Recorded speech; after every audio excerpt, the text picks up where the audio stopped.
आगे और जानकारी लेते हैं इसके बारे में। प्राचीन साहित्य के बारे में जो है वो बात कर रहे हैं कि प्राचीन भारत में साहित्य कौन कौन से हैं। तो देखिए ध्यान से समझिएगा, प्राचीन भारत में पहली साहित्य संस्कृत साहित्य। क्यों भैया? क्योंकि वेद जो हैं वो संस्कृत में लिखे गए हैं और वेद जो है वो लिखित रूप में पहले ग्रंथ हैं, इसकी वजह से संस्कृत साहित्य। संस्कृत के बाद में बौद्ध साहित्य और बौद्ध के बाद में जैन साहित्य। इन साहित्यों के साथ में जो है वो हमने धीरे धीरे अपने देश के अंदर साहित्यिक प्रगति की। देखिए ऐसा कहा जाता है कि किसी समाज का साहित्य जो है वो अगर अच्छा होता है तो समाज के लोग जो हैं वो ज़्यादा से ज़्यादा क्या करते हैं? तरक्की करते हैं। दोस्तों चलिए इस विचार के साथ में आगे बढ़ते हैं और इन साहित्यों के बारे में और ज़्यादा जानकारी प्राप्त करते हैं। देखिए संस्कृत साहित्य, संस्कृत साहित्य में क्या क्या आ गया? जो देखिए संस्कृत साहित्य में वेद आ गए। वेद कितने हैं? 4। वेदांग आ गए। वेदांग कितने हैं? 6। स्मृति आ गई, ठीक है। उसके बाद में उपनिषद आ गए। उपनिषद कितने हैं? 108। सूत्र साहित्य आ गए। ये क्या है? ये प्रमुख संस्कृत साहित्य, मतलब इनकी भाषा जो है वो संस्कृत में लिखी गई है।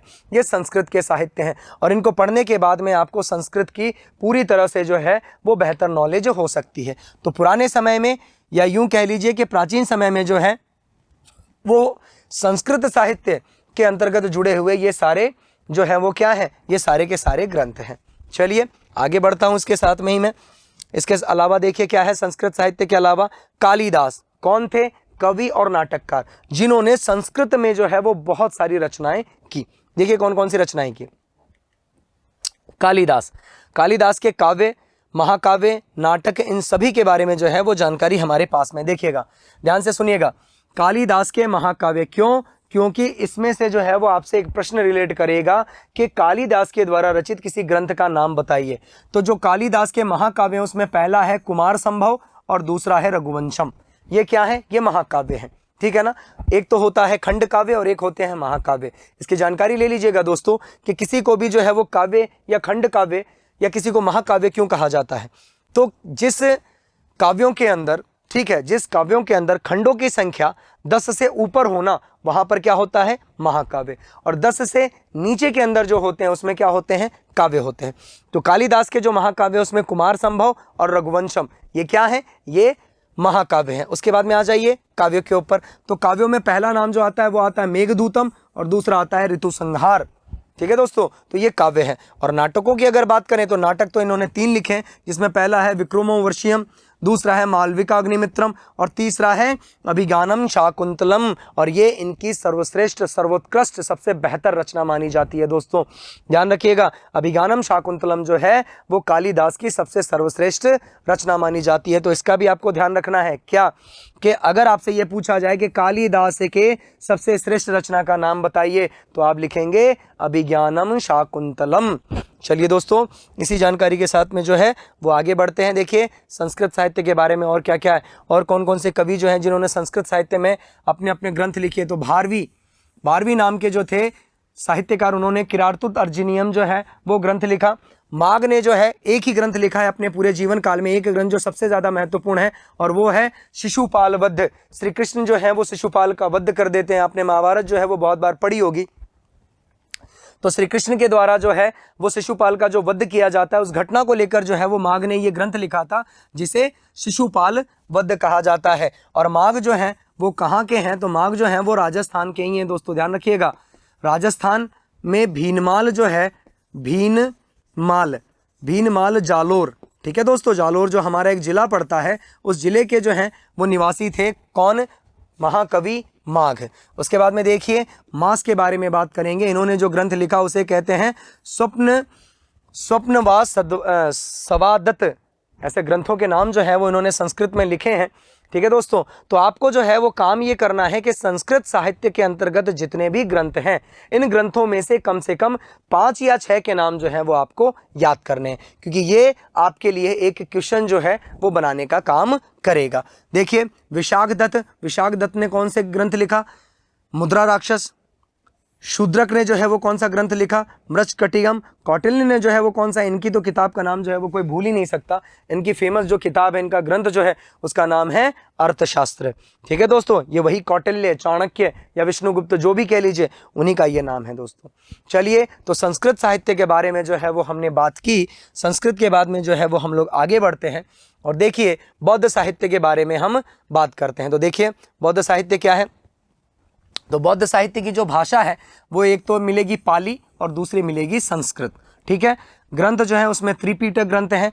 3 तरह के जो है वो पीटक होते हैं, जिन्हें त्रिपीटक कहा जाता है, जिसमें पहला जो पीटक होता है उसे विनय पीटक कहते हैं, दूसरा जो पीटक होता है उसे सूत पीटक कहते हैं, और तीसरा जो पीटक होता है उसे क्या कहते हैं? अभिधम्ब पीटक कहा जाता है।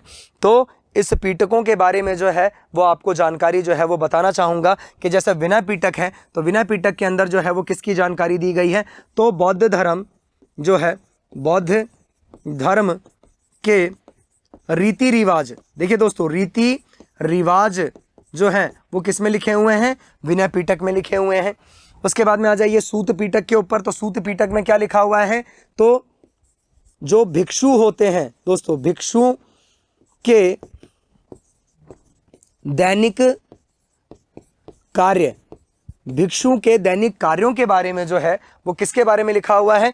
भिक्षुओं के दैनिक कार्य के बारे में सूत पीटक में लिखा हुआ है। विनय पीटक में क्या लिखा हुआ है? बौद्ध धर्म के जितने भी रीति रिवाज हैं वो सारे विनय पीटक में लिखे हुए हैं। और अभिधम्ब पीटक में जो है वो क्या लिखा हुआ है? तो अभिधम्ब पीटक में जो है वो बौद्ध धर्म की शिक्षाएं हैं। क्या है दोस्तों?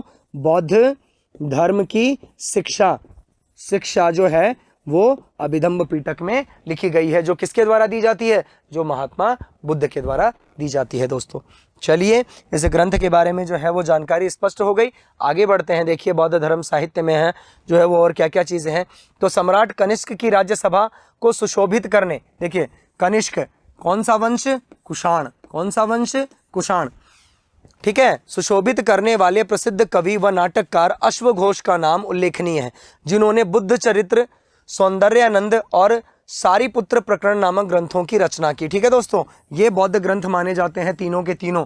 तो इनको याद रखिएगा आप कि अश्वघोष नाम के एक व्यक्ति ने जो है वो 3 ग्रंथों की रचना की। और वो ग्रंथ कौन कौन से हैं? तो बुद्ध चरित्र, सौंदर्यानंद और सारीपुत्र प्रकरण, ये सारे के सारे ग्रंथ जो हैं वो किसने लिखे? ये लिखे आपके अश्वघोष जी ने। ठीक है, नामक ग्रंथों की रचना की। और इसके अतिरिक्त साहित्य में जातक कथा, महावस्तु, ललित विस्तार, दिव्यदान, मंजूश्री कल्प आदि महत्वपूर्ण ग्रंथ जो हैं वो जातक में महात्मा बुद्ध के, ठीक है, आदि जो है वो क्या है? महत्वपूर्ण ग्रंथ है। और इनके अलावा जातक ग्रंथ क्या है? देखिए ध्यान से सुनिएगा, जातक ग्रंथ क्या है? तो जातक ग्रंथ क्या है भैया?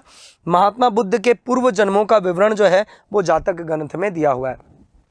महात्मा बुद्ध हैं, महात्मा बुद्ध जो हैं उनके, महात्मा बुद्ध उनके पूर्व जन्म, उनके क्या? पूर्व जन्म का विवरण, उनके पूर्व जन्म का विवरण जो है वो किस में दिया हुआ है? उनको क्या कहा जाता है? उनको जातक ग्रंथ कहा जाता है। उनको क्या कहा जाता है दोस्तों? तो इनको जातक ग्रंथ कहा जाता है, ध्यान रखिएगा। चलिए, इसी जानकारी के साथ में जो है वो आगे बढ़ते हैं। बौद्ध ग्रंथ जो है वो हो चुका है, या बौद्ध साहित्य जो है वो हो चुका है। जैन साहित्य के बारे में जो है वो बात कर लेते हैं। देखिए जैन साहित्य, जैन धर्म का मूल जो है वो क्या है? आगम साहित्य। जैसे अभी हमने जो है वो बौद्ध ग्रंथ के बारे में बात की, और बौद्ध साहित्य या बौद्ध ग्रंथों के अंदर जो है वो जातक कथाएं सबसे महत्वपूर्ण मानी जाती हैं। वैसे ही मूल जो जैन साहित्य है इसके अंदर जो मूल है वो आगम साहित्य कहलाता है।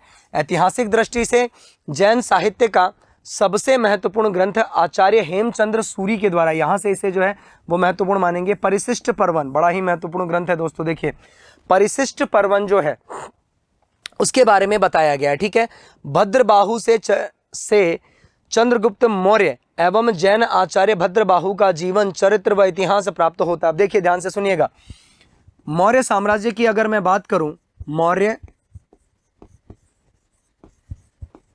मौर्य साम्राज्य की अगर मैं बात करूं तो चंद्रगुप्त मौर्य, जिन्होंने क्या किया दोस्तों? आपको अच्छे से पता है, चंद्रगुप्त मौर्य ने जो है वो मौर्य वंश की स्थापना की। चंद्रगुप्त मौर्य जैन धर्म को मानने वाले थे। कौन से धर्म को? जैन धर्म को मानने वाले थे, जैन धर्म को मानने वाले थे। एकमात्र ऐसे व्यक्ति थे जो मौर्य साम्राज्य में एकमात्र ऐसे राजा थे जिन्होंने किसको माना, जैन धर्म को। इनके अलावा नीचे के जितने भी राजा हुए, वो बिंदुसार हुए, वो अशोक हुए, ठीक है, अशोक के बाद में जो है वो और भी बहुत सारे जैसे अनिरुद्ध राजा हुए, उसके बाद में दशरथ राजा हुए, ये सारे के सारों ने, जो वृद्धरथ राजा हुए, इन सभी ने जो है वो किसको माना, इन्होंने जो है वो बौद्ध धर्म को माना। लेकिन चंद्रगुप्त मौर्य जिन्होंने मौर्य वंश की स्थापना की थी, उन्होंने जो है वो जैन धर्म को माना था। ठीक है दोस्तों, और जैन धर्म में ही शिक्षा दीक्षा ली थी। आगे देखेंगे, उद्योतन सूरी के द्वारा लिखित कुंवल यवमाला भी महत्वपूर्ण ग्रंथ है, जिसमें भारत के सांस्कृतिक इतिहास पर क्या पड़ा है, प्रकाश पड़ा है दोस्तों। तो जैन साहित्य में सबसे महत्वपूर्ण जो है वो क्या है, तो जैन साहित्य में सबसे महत्वपूर्ण जो है वो आगम साहित्य माना जाता है। कौन सा साहित्य माना जाता है दोस्तों, आगम साहित्य माना जाता है। ठीक है दोस्तों, और इसके अंतर्गत जो है वो चंद्रगुप्त मौर्य जैसे महान शासकों ने भी जो है वो क्या किया है, जैन धर्म को अपनाया है।